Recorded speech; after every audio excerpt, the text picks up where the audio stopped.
So, have you ever wondered why some people seem to just hold it together under intense pressure, while others, who are just as smart, start to fray? Well, the secret isn't about avoiding stress. It's about learning how to read it correctly. Let's get into it. Everything we're going to talk about really boils down to this one sentence.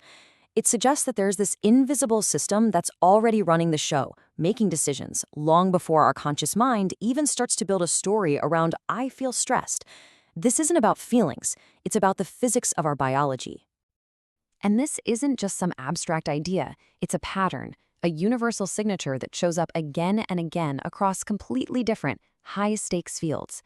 The environment might change, but that internal response to pressure, it's exactly the same. Let's take a look. Okay, picture an ER surgeon. They are swimming in uncertainty, right? They've got incomplete information, and the consequences of a bad call are, well, catastrophic. Their body is just flooded with arousal signals. But here's the thing. A great surgeon doesn't try to suppress those signals. They use them as data to sharpen their focus and make those split-second life-or-death calls. Now, switch gears and think about a founder staring down a massive cash shortage. For the company, this is an existential threat.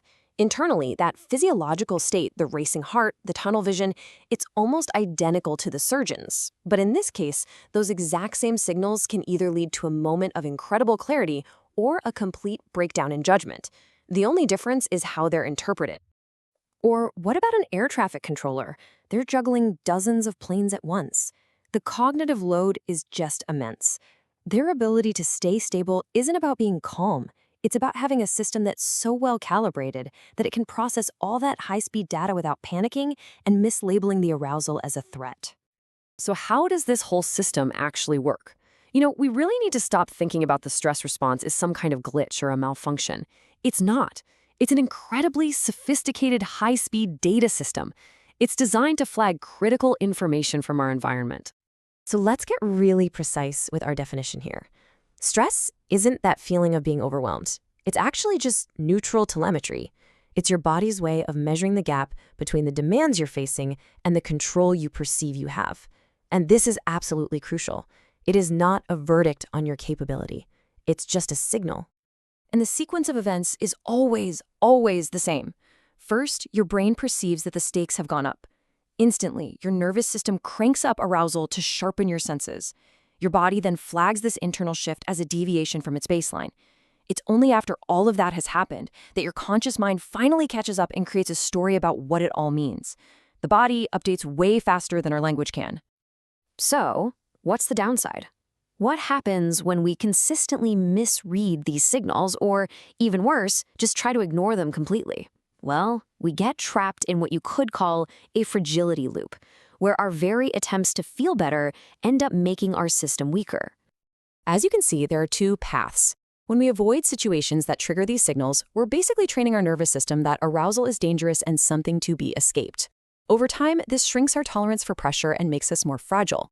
But calibrated exposure does the exact opposite. It's like strength training for your nervous system. It builds capacity, expands your tolerance, and hardens the entire system. And this is so important to get. A total breakdown, burnout, collapse, it almost never happens because of one big thing. It's the result of thousands and thousands of tiny, accumulated misinterpretations of your body's own signals. It's a slow, quiet erosion of your capacity, born from that mismatch between the load you're under and how you perceive it. Which of course brings us to the resilient model.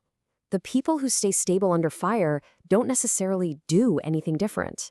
They think about their internal world in a fundamentally different way. It all comes down to their mental model of what's happening inside them. This table really breaks it down. On one side, you have the brittle system. It interprets any arousal as a sign of damage, like something is wrong. It dismisses those physical feelings, the somatic cues, as just irrational noise. And it sees uncertainty as a threat that has to be eliminated. The resilient system, on the other hand, reads that same arousal as simple telemetry, data that signals high demand.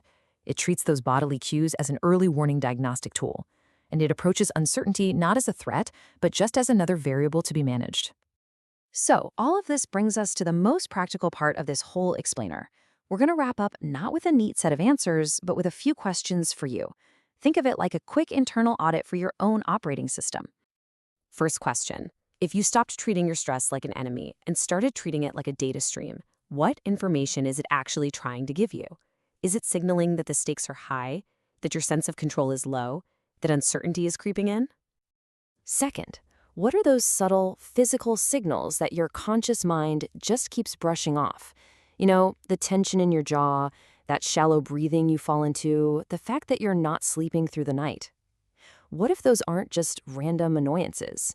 What if they're precognitive diagnostics trying to get your attention?